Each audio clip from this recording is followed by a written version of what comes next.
What's up, people? It's your boy Just I'm here today in Kerbal Space Program, and we are here today with a very strange looking craft and a challenge. A challenge that was set to me to deorbit a craft that could land without me touching any of the controls safely on Eve. So I've devised a very strange looking one, of course, and I want to see how well this will work.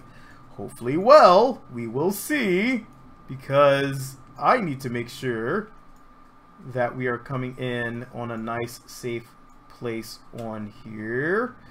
So let's go ahead and get this down. Good. Okay. So hopefully this will work. And hopefully I didn't bork this landing. We'll F5 just in case. Alright. Well, let's see what happens.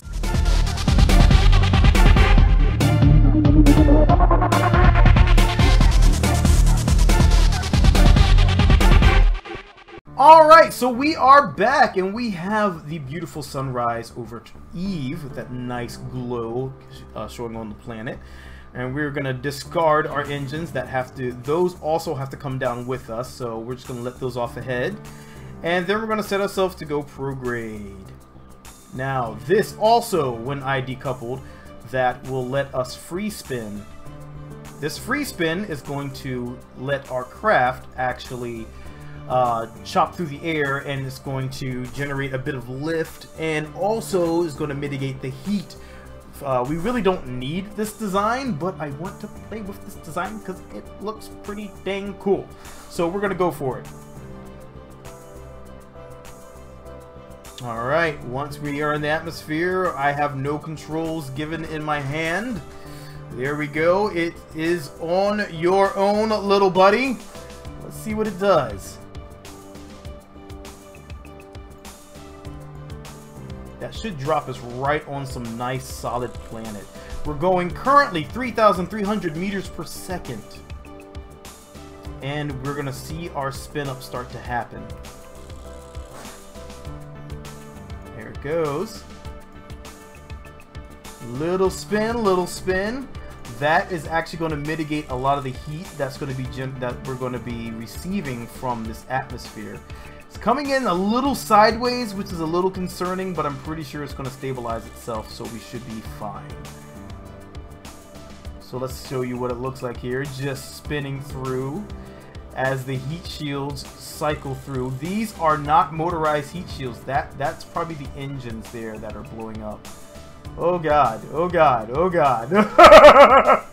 So this just spins around. It's on a free spinning rototron, which allows it to capture the atmosphere and spin, which also generates a little bit of lift to slow it down.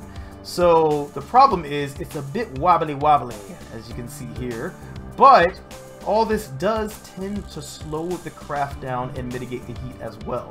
The inner core design is a protective shell around some SAS units, and also, good lord, look at that shake, god, and some SAS units and an inner core that's in a heat resistant the component packaging. Forgot the name of it all of a sudden. But we already are through the atmosphere and have slowed down to around 400 meters per second, coming down over land at last. Took me a while to actually wait for that to happen, which took a little bit longer than I wanted. So here we are coming in over surface. Now here's an interesting thing about when it switches over to surface. I have found that if I fast forward time, I pick up meters per second in speed, which is a little odd. So right now our speed is currently going to start to go down once we hit the lower atmosphere. But if I fast forward time with time warp, I gain that speed back. A little weird. I'm not sure if that's a right thing. I'm pretty sure it's not a right thing. But our speed is slowly chipping away. We're going to hit the middle atmosphere here in a second, and our speed should really start to drop here. There we go. So, let's see if that happens again. Let's hit time warp. Yep, there you go. Speed going back up. Alright, alright. So now we have to drop all that speed again. That's not okay. And we lost our spin. Ah! No! That spin was essential. That's okay. I think we'll be alright. So, let's see. I guess I'll just let this slowly go down, and I will sit here and wait for that to happen. Because I can't fast forward time. For reasons unknown. That kind of sucks. I'm just gonna play on my phone while this happens. Alright, so let's do a checkup real quick. Let's see how we look here. Coming down, a little mountainous area. We should be alright. Let's do a speed check. 97 meters per second.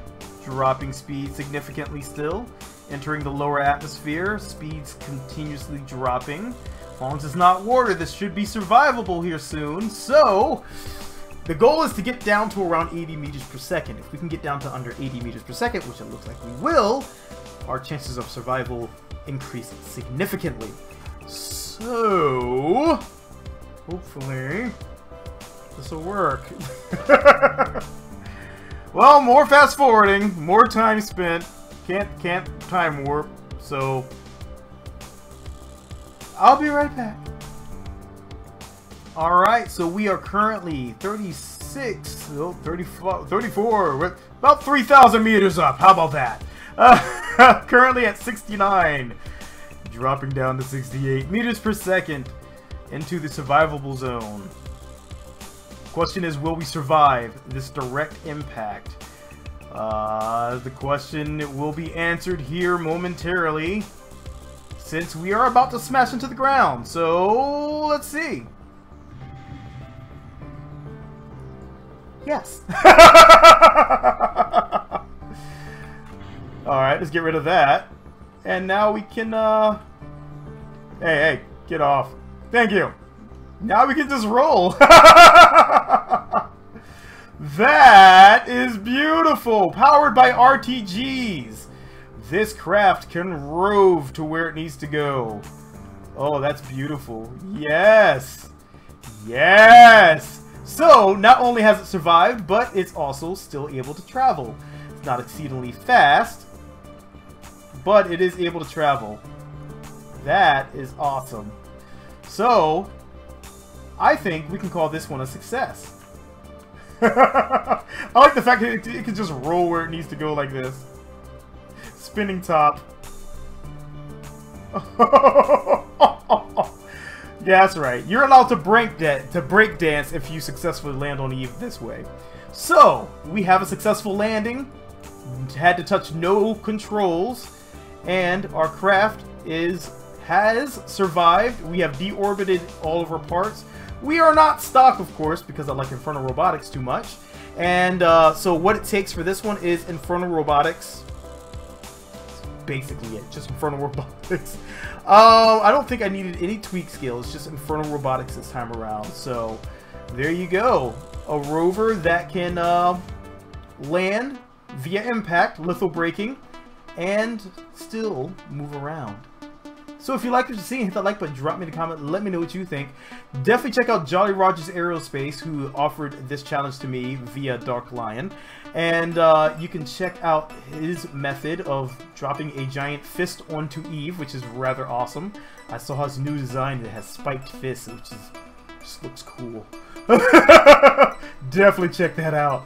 But for now, I'm going to get on out of here. So if you like what you're seeing, hit that like button, drop me a comment, let me know what you think, and hope to catch you guys in the next video. For now, this is your boy Jatois, and I'm out. And this thing is really freaking cool. I like it. Now, where's my stop record button? This one right here.